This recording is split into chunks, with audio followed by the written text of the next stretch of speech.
All 15 Republican presidential candidates are in Boulder, Colorado for tonight's GOP debate. Donald Trump will take center stage as he's done in the past two debates. But what's different tonight, Donald Trump is not the frontrunner. Ben Carson recently surpassed him in the most recent CBS News New York Times national poll. Time political reporter Zeke Miller is in Boulder, and he's here with us now. Zeke, Ben Carson, as we mentioned, now leading in several polls in Iowa and the leader in our CBS News New York Times poll. So how do you think he's going to handle this newfound frontrunner status? Well, certainly there's going to be a lot of scrutiny of Ben Carson tonight. It's an economically focused debate hosted by CNBC. And that's one of those areas where we haven't heard a lot from Ben Carson. He spoke a lot about social issues. He's talked a lot about tone, a lot about family, about healing and revitalizing America, but not so much about, the bread and butter taxing and spending issues. He's alluded to some sort of flat tax at 10%. But on the details, on the substance of the things, we'll actually start to get a sense of where he's at. And so the question is, how will he adapt to that scrutiny? And really, he's been untested in that sort of venue. Right. So, Zeke, does that mean for Donald Trump, who, as we've noticed, has slipped in the polls, will his strategy be to go after Dr. Carson?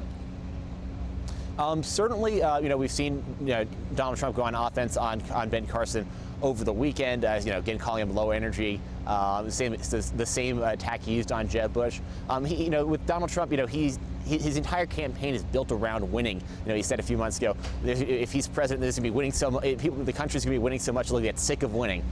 So he has to find a way to get himself back on top, and that means whether it means going after Carson, going after the easy targets like Rand Paul on stage, who he's beat up in two previous debates. He needs to find some way to come out of this thing with a win, because otherwise his campaign's going to be in serious trouble. Because if he's not winning anymore, there's really not a lot else there.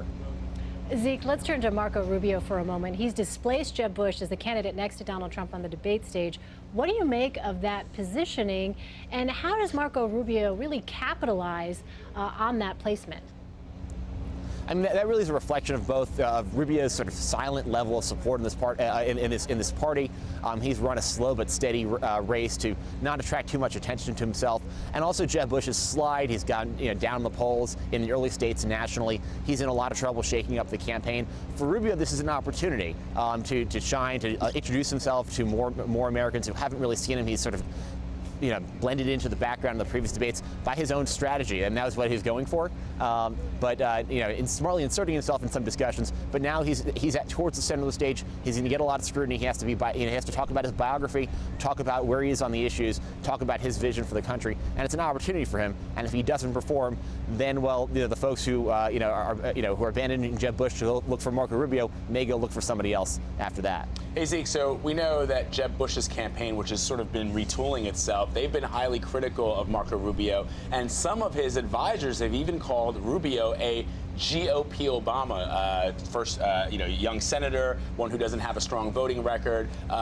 Can Marco Rubio expect more direct attacks from Governor Bush tonight? Probably not directly on stage. That's not necessarily Jeb Bush's style. There'll be some criticism of substance, not so much to his face on sort of the sort of ad hominem attack of calling him a GOP Obama. That's sort of what aides are for. You don't really want to do that, particularly since they do have that personal relationship. But certainly that's going to come from the moderators, come from the other candidates on stage, and that's really Rubio's big test in this race in the next couple of months, showing that he's not another Obama. But but he does have that same charisma, but that he has the experience to lead the country. Well, Zeke, as you take a look at this whole field, is it sink or swim time for any candidates in particular? In particular, I mean, it's sink or swim for Rand Paul, who's trying to spend the last month and a half arguing that he's not dropping out of this race, that he's still fighting, he's still in the that he still has a base of support. He needs to come out, swing, show some life. He's can't blend into the background again. For candidates like Chris Christie and John Kasich, who haven't really caught on yet, they need to stay viable, show that they can be smart on the ideas. And then for Jeb Bush, he needs to, after this shakeup over the weekend, show some life, show some some fire in his belly, that he really wants to do this. He said on Saturday, he said that sign of frustration that if the party was angry just to go elect Trump, he didn't want to do it. He needs to show that he really wants to be president. He really wants to lead this party. Otherwise, his donors, the exodus that we've seen to Marco Rubio and other candidates might increase. All right, we're going to be watching tonight. Time political reporter Zeke Miller, thanks for joining us. Thanks for having me. And stick with CBSN tonight. We're going to have analysis before and after tonight's highly anticipated debate. Coverage starts at 7 p.m. Eastern.